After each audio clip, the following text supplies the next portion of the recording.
adopté. Nous en revenons à la suite de la discussion des articles de la première partie du projet de loi de finances.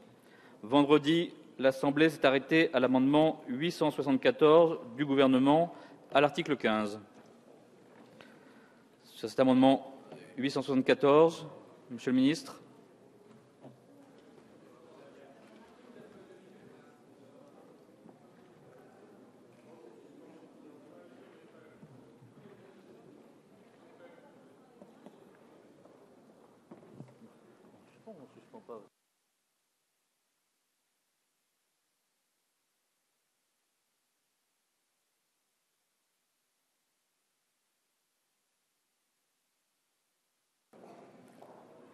Alors, il y va. On va peut-être faire quelque chose.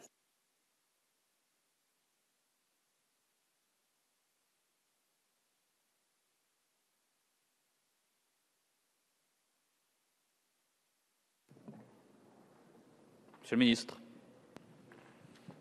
Oui, merci Monsieur le Président, Mesdames, Messieurs les députés. L'amendement proposé par le gouvernement vise à instaurer une seule taxe affectée au taux de 0,1% pour le financement des centres techniques industriels des secteurs de la mécanique et du décolletage. En effet, il existe actuellement deux taxes, une pour les entreprises du secteur de la mécanique au taux de 0,1% qui est affectée aux centres techniques des industries mécaniques, c'est-à-dire le CETIM, et une pour les entreprises du secteur du décolletage au taux de 0,112% affecté au centre technique de l'industrie et du décolletage.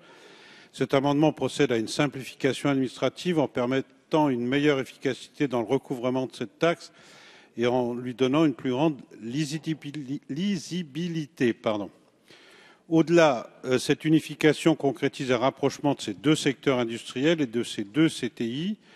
Le CDDEC plus petit va s'adosser au plus gros CTI, le CETIM. Ils vont mobiliser ainsi leurs moyens techniques et humains, partager leurs stratégies, notamment en matière de transfert. Il semble être bien reçu par les fédérations professionnelles concernées et il reçoit l'avis favorable de votre collègue Clotilde Walter qui a remis un rapport au ministre de l'économie, de l'industrie et du numérique, rapport sur l'avenir des CTI qui réaffirme leur rôle en tant qu'outil de la politique industrielle, vu que financièrement, les modifications sont quasi infinitésimales. Merci, Monsieur le ministre. L'avis de la Commission, Madame la rapporteure. Il n'y a pas d'avis, Monsieur le Président. La Commission n'a pas examiné cet amendement. Je soumets donc cet amendement au vote. Quels sont ceux qui sont pour? Contre? Il est adopté. Nous en venons à l'amendement 657 qui, sauf erreur, n'est pas défendu. L'amendement 503, Monsieur Giraud. Oui, merci Monsieur le Président. C'est un amendement en fait qui est un amendement à mon sens extrêmement important puisqu'il s'agit de l'affectation du produit de la taxe française sur les transactions financières au Fonds de solidarité pour le développement.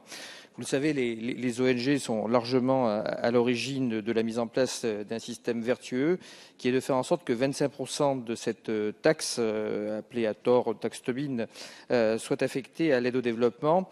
Or, dans le présent projet de loi de finances, le gouvernement prévoit, par la méthode du plafonnement, qu'au lieu des 175 millions d'euros qui auraient été normalement affectés à cette taxe, il soit mis en place un plafond d'affectation à hauteur de 130 millions d'euros.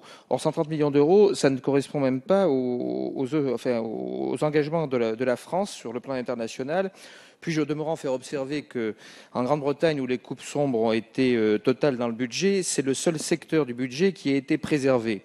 Donc ce que nous proposons, c'est de revenir de 130 millions à 140 millions, de sorte que nous arrivions au moins à faire en sorte que ce secteur soit préservé dans ses actions qui étaient prévues dans l'année 2015, actions qui sont extrêmement importantes, puisque comme je le faisais observer sur la remarque concernant la Grande-Bretagne, au-delà de la solidarité, c'est aussi de l'économie et de la présence de la France dans un certain nombre de pays qui seraient remis en cause. Merci, Monsieur Giraud. L'avis de la Commission, Madame la rapporteure. Avis favorable, Monsieur le Président. Puisqu'effectivement, il était prévu dans le dispositif de l'article que 25% du rendement de la taxe sur les transactions financières soit affecté à ce fonds. Donc, plafonné à 130, mais 25% de 700 millions, ça fait 175 millions. Donc, avec votre amendement, on s'en rapproche. Merci, Madame la rapporteure. L'avis du gouvernement, Monsieur le ministre. Le gouvernement n'est pas favorable à cette proposition, monsieur le député, pour différents motifs. Tout d'abord, le relèvement que vous proposez n'est pas justifié au regard des engagements pris en matière d'aide publique. Pourquoi ? Parce que les dispositions du PLF permettent de respecter nos engagements internationaux dans le domaine de la santé, de la lutte contre le changement climatique, et notamment dans le fait d'honorer notre contribution française pour le fonds vert. Ce relèvement conduira à une augmentation de 40% des ressources de la TTF, alors que la fraction de cette taxe affectée au FSD a déjà été augmentée de 30 millions d'euros entre 2014 et 2015.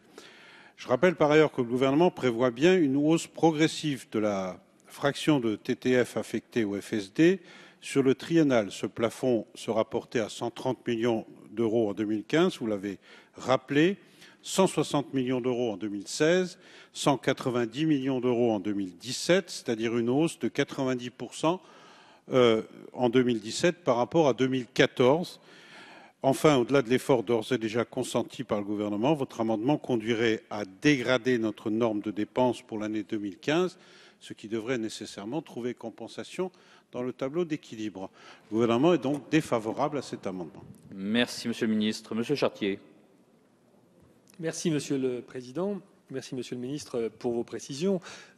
En même temps, je crois qu'il est essentiel que le principe de 25% pour la taxe sur les transactions financières soit respecté au titre de l'aide au développement. C'est un principe qui avait été arrêté, qui est un excellent principe pour le coup, que nous avions soutenu. Je pense qu'il faut de temps en temps accepter de respecter la parole donnée, même si c'est difficile. Merci, Monsieur Chartier. Monsieur Giraud.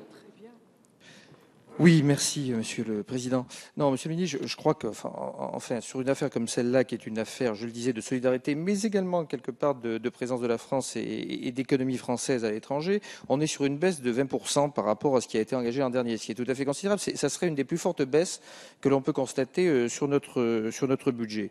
Je l'ai dit tout à l'heure, mais je le répète, le gouvernement britannique, qui a fait des coupes drastiques, est passé en matière d'aide publique au développement, malgré ces coupes drastiques, de 0,56% en 2012 à 0,72% en 2013 et atteint l'objectif international des 0,7%, parce qu'il y a aussi un objectif international que nous n'atteignons pas. Je crois que si des gouvernements comme celui-ci ont prévu de sanctuariser cette aide malgré des coupes budgétaires qui sont vraiment particulièrement importantes outre-Manche, c'est bien parce qu'il y a un double intérêt, celui de la solidarité et celui de l'économie de ce pays. Je maintiendrai donc cet amendement. Merci, Monsieur Giraud. Monsieur le ministre. Monsieur le député, j'entends bien la nécessaire présence de la France à l'étranger. Je crois qu'en la matière, les récents événements internationaux, plutôt malheureux d'ailleurs, conduisent à démontrer que la France est loin d'être en retrait sur sa présence dans l'aide au développement, dans l'aide humanitaire, dans l'aide contre, par exemple, l'épidémie Ebola, parce que nous sommes très présents en Guinée, avec des personnels d'ailleurs dont je dois rappeler à la représentation nationale qu'ils travaillent, si j'ose dire, dans des conditions extrêmement difficiles, par des températures épouvantablement chaudes, une humidité voisine de 100% et sur des rythmes de travail que personne ici n'imagine probablement et qui méritent de temps en temps aussi d'être salués pour dire combien la représentation nationale, je pense, partage la fierté du gouvernement de voir ces femmes et ces hommes travailler dans des conditions humanitaires extrêmement difficiles. Ceci dit, cela n'occulte pas le débat que vous évoquez, mesdames et messieurs les députés de l'opposition. Nous avons doublé le taux de la taxe sur les transactions financières. Donc c'est facile de dire que 25% était peut-être honoré alors même qu'elle rapportait, je crois, le tiers ou le quart de ce qui avait été affiché en matière de prévision budgétaire par les gouvernements que vous avez soutenus. Aujourd'hui, cette taxe rapporte effectivement de l'ordre de 700 millions d'euros si ma mémoire est bonne. Et bien sûr, nous verrons comment elle évoluera. Mais d'ores et déjà, je maintiens que sur le triennal, l'augmentation de l'aide française au développement, en tout cas de la part réservée sur la TTF, va augmenter de près de 90%. J'ajoute que d'autres crédits sont mobilisés, notamment par le ministère des Affaires étrangères, qui gère ces sujets, et que nous sommes probablement l'un des États qui honore le mieux nos engagements sur ces dispositifs. Donc je maintiens l'avis défavorable du gouvernement. Monsieur Vigier.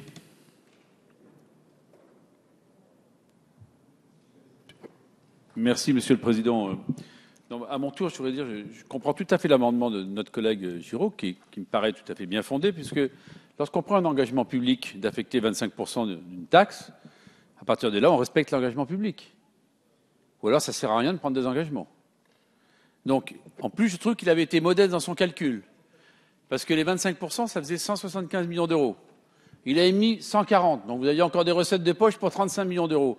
Donc il y a deux choses qui se posent, il y a deux questions à poser. Soit vous pensez que le rendement attendu ne sera pas à la hauteur, je ne vous le souhaite pas, et en tout cas, nous avons toujours été de ceux qui avons dit qu'il fallait mettre en place une taxe sur les transactions financières. Soit vous faites quelques économies de poche, 35 millions, plus 10 millions, plus 10 millions, comme ce qui se prépare, je crois, dans la soirée. En tout cas, c'est un mauvais signal que l'on fait passer pour la parole de la France et pour cette belle action, naturellement, pour le Fonds de solidarité et de développement.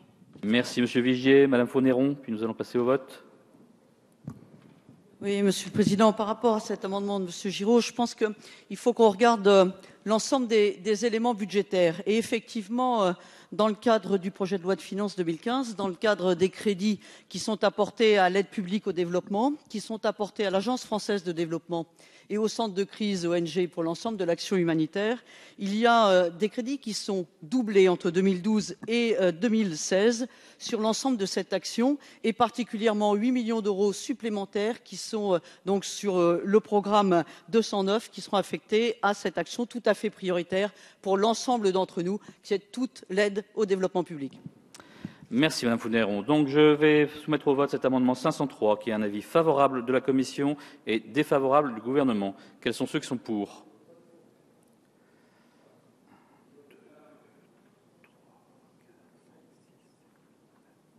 Quels sont ceux qui sont contre?